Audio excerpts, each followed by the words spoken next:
5, 4, 3, 2, 1, fire. Who calls me from out of the pit?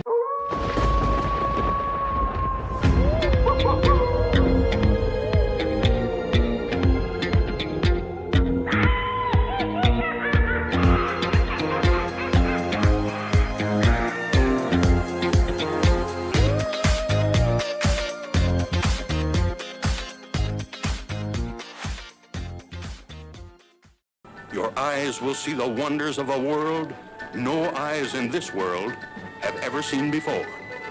Blast off from Earth with courageous astronauts Gerald Moore, Nora Hayden, Les Tremaine, Jack Kruschen. Travel thousands of miles through space to the unknown.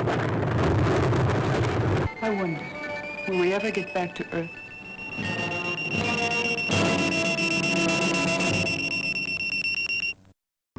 I'm Paul. I'm Nick. I'm Mark. And I'm Mike. And this is the return of the son of the show. Tonight, we endured Angry Red Planet on Son of Svengoolie, or Svengoolie as he's known as now.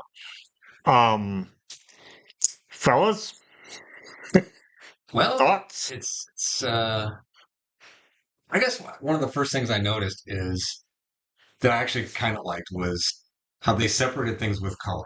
Mm-hmm. Like all the stuff on Earth, like there's all this heavy blue, especially blue and some white, and then the Mars, stuff with the red effect. So I did actually kind of like that. Mm-hmm. They really, They really contrasted Yeah. it to show the difference. but Yeah. it's definitely a 1950s sci-fi movie with big clunky computers and uh, and guys flirting with the one female Yeah. on the ship. Lots of vertical landings. Yeah. Right. You know. Which is possible. Yeah, we've discovered. Yes. My thing about it is, I have two things. One, it's not my favorite movie ever, but I did like when getting to your thing about the differentiation in color. I loved the red contrast on the red planet. The other thing I really liked about it is the fact that we always make the joke that when there's a female scientist, she could have more degrees than anybody else on the show, but they'll still make her get coffee, or she'll voluntarily go get coffee. But in this one, that really didn't happen. Plus, she was the one at the end of the movie that figured out how to stop the slime creature Over the male scientist. Yes, over And the male doctors. scientists, and they actually listened to her. So I thought that was kind of progressive for 1959. There is the one scene though where on the ship where she does go get the canned rations of Correct. things and Yeah. she's She getting them on the does. cover. Yes. Yeah, Well, the lead doctor is flirting with her yet again. yeah. Yes. At least he had his shirt buttoned up at that point. Yeah, Mm. but Yeah. Well, it had cool monsters, yeah, even though they were marionettes. But yeah, Yeah. then the effect on Mars was kind of neat. yeah. The red.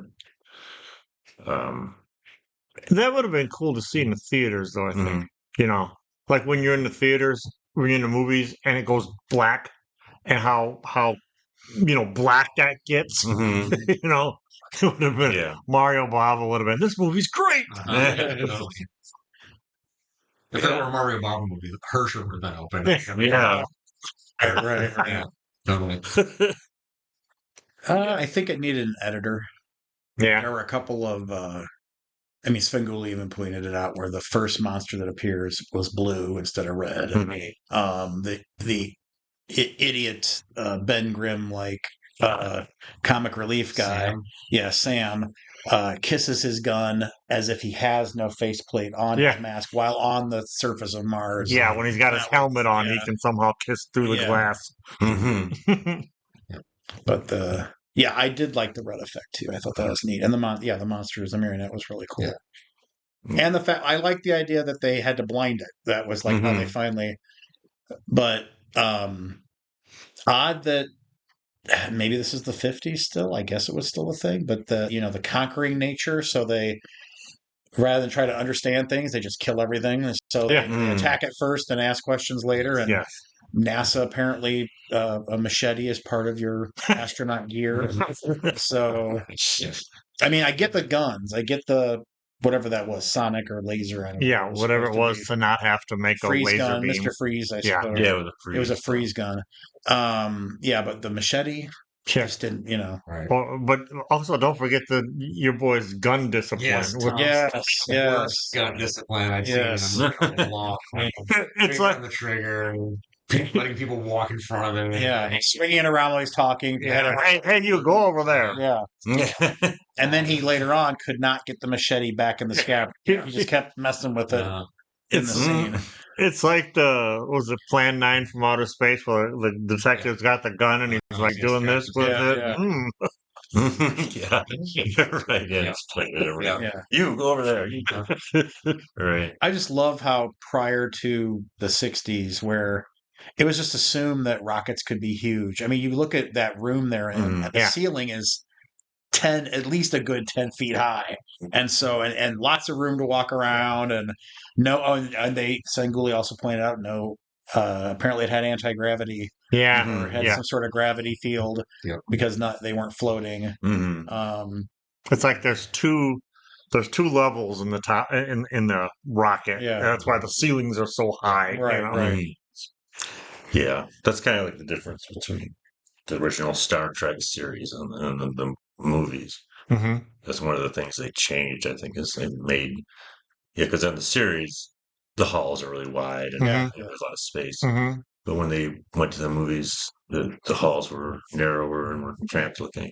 Yeah. That's a good point. Actually, that was created in Star Trek 2. Yeah. The director wanted to make it feel like a submarine. So he purposely shrank everything. In Star Trek. I had heard too that they darkened that up. They darkened that one up because of the success of Alien. That and also the budget. It helped cover up the sets by having everything dark. But yeah, he wanted it to feel like Dust Boat. And so, he went for the submarine, which is why they have sort of the submarine battle in Star Trek 2, the hunt. One actual real science bit that made me kind of go, "Oh, that's cool." They put that in is early in the movie when the crew is flying to Mars and Sam is relaying all the communications, and he talks about the delay is only 3 minutes. Like, wait till we get out to such and such, and it's going to be at least an hour before just a switch. Right. Yeah. I'm like, yeah. So they got that right. Yeah, they got that right. Yeah. Well, actually, that's not really true because what really happened was that guy's so annoying that the people back on Earth didn't want to talk to him. So it takes forever to get back to him. Yeah. For me, it's it makes me sad watching. Could you imagine being the people that grew up on these movies?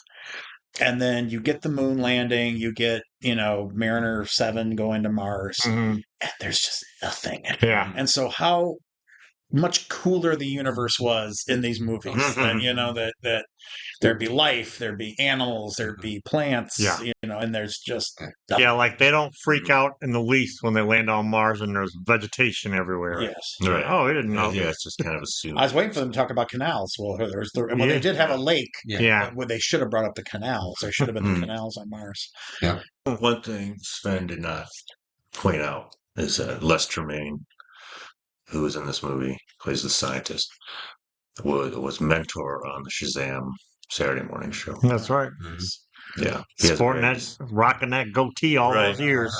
He has a very distinctive voice. Yeah. And Sven also neglected to point out that Tristan Coffin, this is in an old episode, it had Tristan Coffin in it, that he played the Rocket Man in King of the Rocket Man. That's right. Okay. Yep. You would know. Yeah. Right. Yeah. And that's like one of his, that was his starring role. Iconic role, yeah. Yeah. I don't know this. I've never seen this movie. I've never seen it. So I don't know the history of it. Was it considered a B movie at the drive-in, or was it considered, because there were no really A-list actors in it. There was no, so I'd be curious to know if maybe my expectations were set a little high. Yeah. But it seemed, the production quality of it seemed a lot higher than your typical B movie. So I guess in my head, I'm like, well, they should have got that right. Right. Right. Mm-hmm. Well, I was doing some IMDbing on Ibn Melchior before we did this, and he made like $3,000 or $4,000 directing it, Mhm. and that was 1959 money. So I don't know what that translates. I'm not an economist. I don't know what that translates into, but $1 million. it's be a pretty good budget. I mean, I don't know how much stock footage costs, but it like cornered the market on stock footage. But was it stock footage? So I know Sven called it stock footage, but because of the blue effect, did they just use that same coloring tech? Because that coloring looked too clean Yeah, compared to the Mars effect. right. So I kind of thought they filmed those scenes. Or they may have had some stock footage. Yeah, the rocket definitely going up and Yeah. down. Was And stock. they had some stock footage and some footage they filmed, but they put the blue saturation on to make it all match maybe. Yeah. Yeah, I think so. Hmm. Yeah, because some of the countdown sequences are like the film. I'm pretty sure those are stock. Those are stock, yeah. Yeah. You know what's funny is that tradition of going to Mars and something's trying to kill us. Still, I mean, how many movies have they made of that now? Yeah. Where you go to Mars and something is trying to kill something is alive on Mars is trying to kill you. So it's not And it's trying to kill you to keep you from coming to Mars. from coming to Mars. Yeah. They're Yes. super intelligent. Like, Yes. they don't want you coming here, so we're doing this to destroy you. Yeah. Or scare all of you away. Yeah, because like was it Wizard of Mars? Was it John Carradine? That's another one kind of similar to. I actually like that movie. What's as the bad Mars as it movie with is. Val Kilmer? That's the one I was thinking of.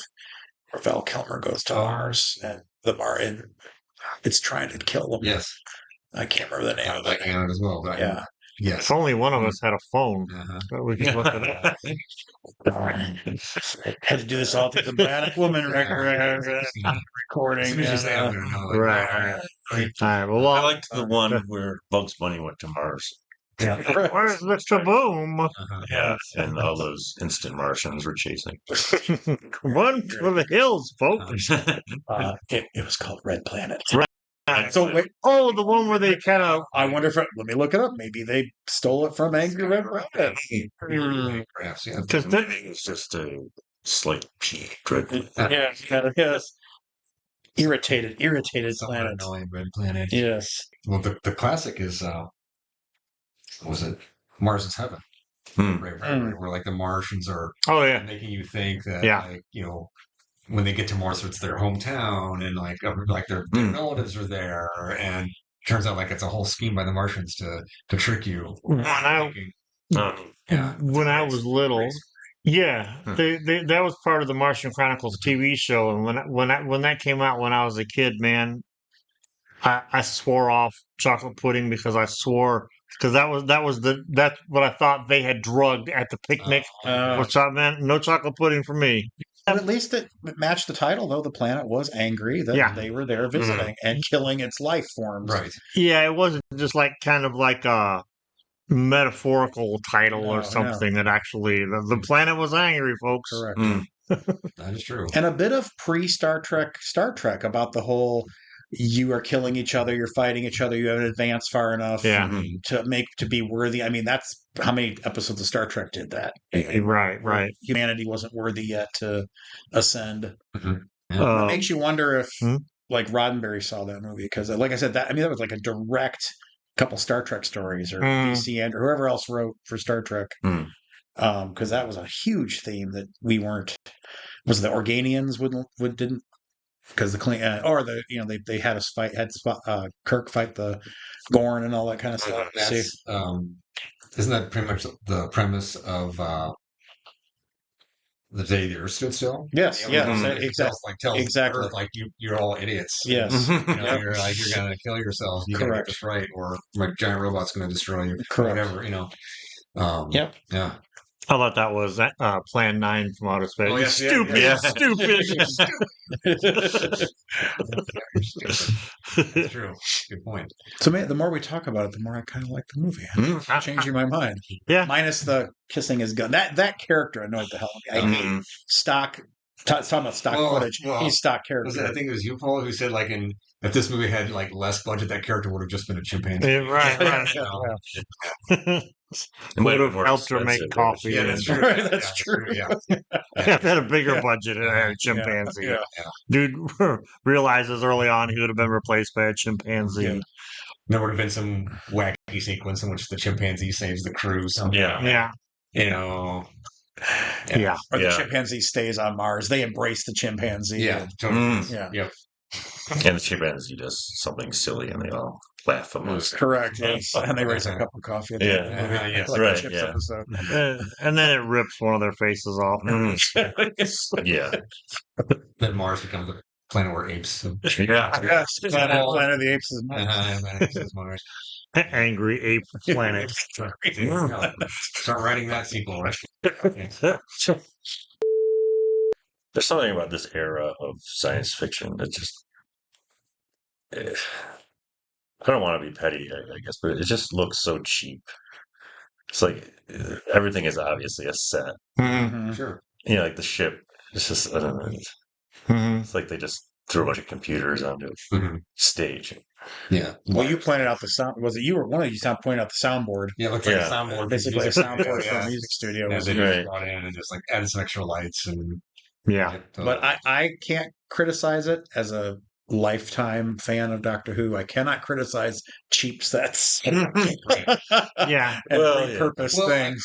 gosh, here's like a weird segue, but I just couldn't help but think of again using other computers and soundboards to look like big computers. Mhm. In the Towering Inferno, Mhm. there's a scene in which O.J. Simpson and other security people are in like the central control, Yep. and there's this gigantic computer that was some like actual real giant computation machine they brought in just for that Correct. scene to make it look like some really ultra sophisticated security system and monitoring system. It was some computer they got from some university or Probably something. one that was used to like be a calculator. Yeah, Right. Yeah. To play, what was that game? Was it the Blue Max? Wrong. Or, What? Pong. No, Yeah. no, there was like a game.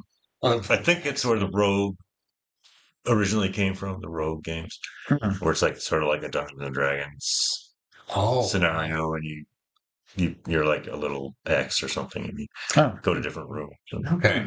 That sounds familiar, actually. yeah, that was like one of the really early computer games that they had. It was really big. What was the one? God, I'm trying to think of the one they played in college all the time. People stayed awake for days. That's called beer pong. Well, there was that as well. Beer pong. I didn't play the game. I was busy falling over from Everclear Punch. Yeah. But Mm. what was it? There was a huge fantasy game. Mm. It was more complicated looking than Nexus, though. So Mm. yeah, I don't know. I like. It makes me nostalgic in some ways to see these old 50s films because the universe was much bigger and much more interesting in the movies than what it actually is. Yeah. And they predicted stuff that we would have had by now, like, Yeah, yeah. 1999, we'll be sending rockets to Mars, Well, just like Bill Shatner went, up in SpaceX or one of the he was profoundly disappointed because space was such a interesting thing in his whole life with Star Trek, and in real life it's just empty and dark, mostly dark, and he said he was profoundly disappointed. Yeah. Vast amounts I don't of know what nothing. you expect. A green woman he could make out with. Correct. Exactly. Yeah. Waiting. Yeah. Yeah. It is like watching, like I said, the old Doctor Who or the old like Seven Space 1999 didn't look too bad for its era, Right. and so, but yeah, that cheaper Yeah. effects Mm-hmm. where they did. But then again, I'm not. Now that we've had the comparison, all that super computer generated crap that Lucas did in the prequels looks like hell now. So Yeah. Mm-hmm. that even with all the money you've got, it can still not look good. Yeah. Mm-hmm. I mean, Rogue One looks a million times better with the practical effects. Right. Well, I don't mind the cheapness of the cheap look of the movies as long as the movie doesn't hurt my brain, Mm-hmm. or I don't feel like they're just kind of like tongue in cheeking it through the movie. Mhm. I can't stand that kind of camp. Right. But if it's cheap but the plot doesn't insult my intelligence, I'm not too disappointed with it.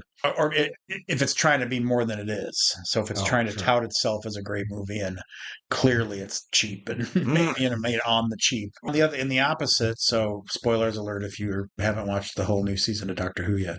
But so now that Doctor Who has Disney money, the special effects are, I must say, much better. But they relied on, for the big bad at the end, they relied on really bad looking special effects. And so you've got this creature that, I think the creature in this movie looked better than the computer Yeah. animated Sutek villain they had at the very end. It looked really bad. Yeah. And Well, so- the creature in Angry Red Planet, as much as I don't like the word iconic, is pretty friggin' iconic because I hadn't seen the movie, but I've seen that monster in all kinds of monster magazines and that kind of thing. So it's a pretty memorable monster. It's no less silly looking than Mothra or the what's the three-headed Ghidorah? Yeah, King Ghidorah. King Ghidorah. Yeah, it's no sillier than that. Yeah. But I just think it looks pretty cool. That would have been a fun conversation to come up with. Okay, I want a crab and a spider Yes, and yeah, a hatchet yeah. and rats and those things. Or it's like they went into the marionette room and all took a bunch of broken marionettes and together. Make sure it's got a plant arm though. It's got to have a plant arm. What do we got laying around? Yeah. I just thought of this regarding the giant rat bat crab spider. So, Plant. Yes. Yeah, it's a plant thing. So again, like a bit of a spoiler alert if you haven't seen the movie. But the lady scientist, who I'm blanking on that character's name right off the top of my head. Oh, Irish and or Irish. Because she's red hair, Yes. she's Irish. But she walks up and they see one of its legs. Like, well, what is this thing? It looks kind of weird. She takes the machete, Yeah, and just kills it and hacks off part of it, and then the thing gets all mad. Well, this whole thing is like right above them, like, and all the shots of the Martian landscape are like these large, like they see, like you can see mountains in the background. Like, well, how did you miss this 40-foot creature right over your head? You just want them to hack off a little part of its leg, and now you're like, oh, where's this? You know what it is? They were all looking at her. That's They were all totally focused on her, and she was focused on just cutting that little piece. And that dude was focused on his gun. On his gun, yeah. And the fact that his face mask wasn't and there. the scientist was mad because he couldn't smoke his pipe. Right. Correct. Smoke his pipe in his helmet. Pipe. Yeah. All right, so Svengoolie tonight. What y'all think? It was all new, as you Yeah. pointed out. Yeah. We cannot find any evidence that he's ever shown this before. I went back 30 years, couldn't find it. So if in the comments, if you do know, no, he shown that 2 weeks ago. Right. And Then, prove us wrong. Prove us wrong, but we couldn't find any evidence that he's ever shown this.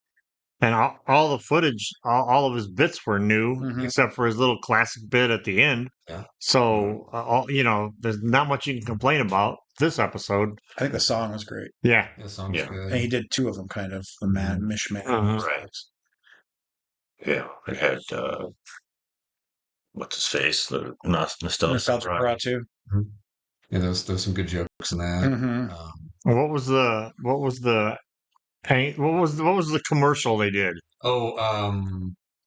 The Red Goof In or something. Yeah, red goof That in. was great. I'm wondering if that's new, because Yeah. that if it is, that's great. Please do more commercials. Yeah. like you used to. Yeah, That's one of my favorite things about Svengoolie. yeah. His commercial Yeah. parodies were always great. Yeah. Yeah. Yeah, Right. so- I think it's just fun watching, because I've heard he's trying to, is Bill Leff, is Nostalgia Ferratu. He is just constantly trying to crack Rich Cuz up. Yeah, And yeah. so they're trying to one up each other, make Well, each other laugh. It's funny you should mention that because there was a moment Mhm. during their bit where it looked like the guy who played Nostalgia Fracture almost cracked. Yes, Like, there's like this little extra smile on his Yeah, face. yeah. I'm like, oh, he almost lost it. Yeah. Yeah. There. And that reminds me of the gonzo-ness of the early Son of Mhm. Svengoolie stuff, Right. where he didn't know what was going to happen half the time Yeah. with the people on, behind the cameras and, on the set and that kind of thing. So it kind of was a harken back to that. So This past week, Nostalgia Ferratu, the Sven TikTok was the fact that he can stand there without blinking. So the whole video is just him. Oh yeah, He's yeah, blinking. How long can he go without blinking? So I thought that was funny. This week they ran that. yeah.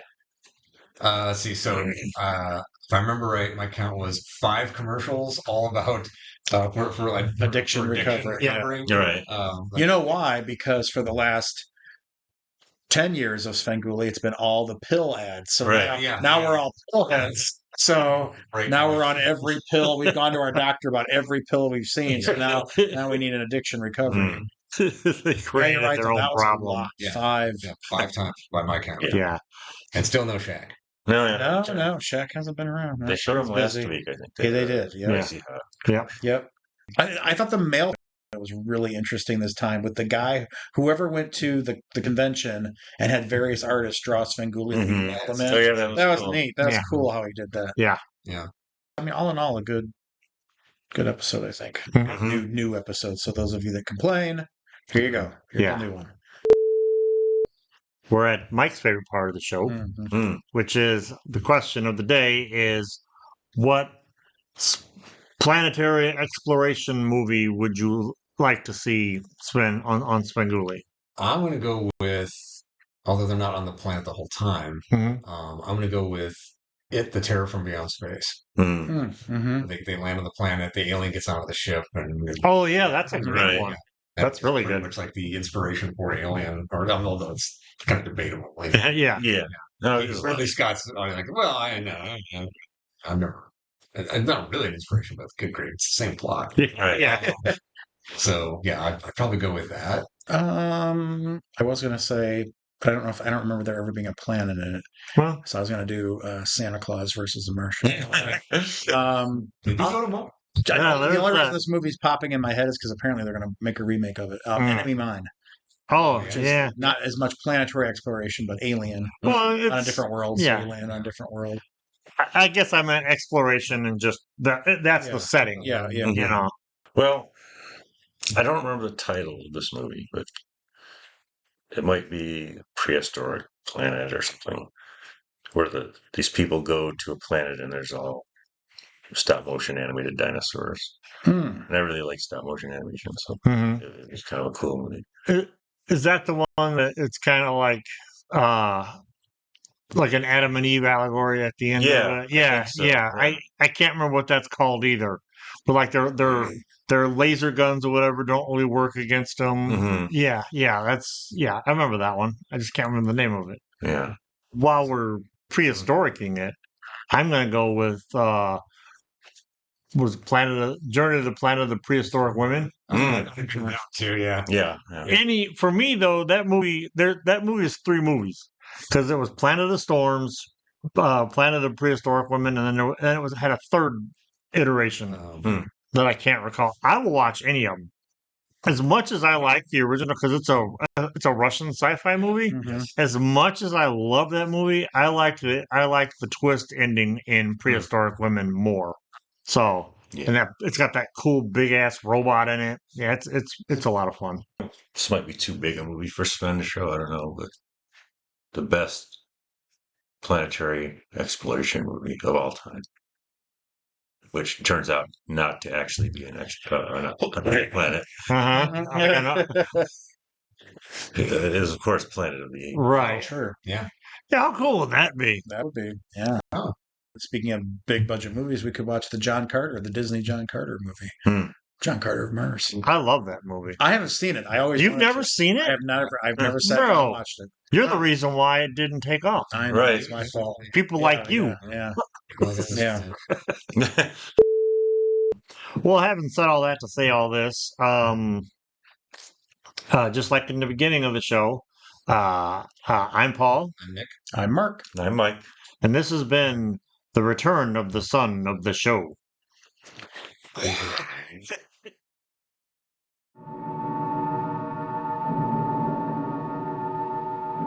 Doesn't look like bark. Let me have your machete, Tom. Here.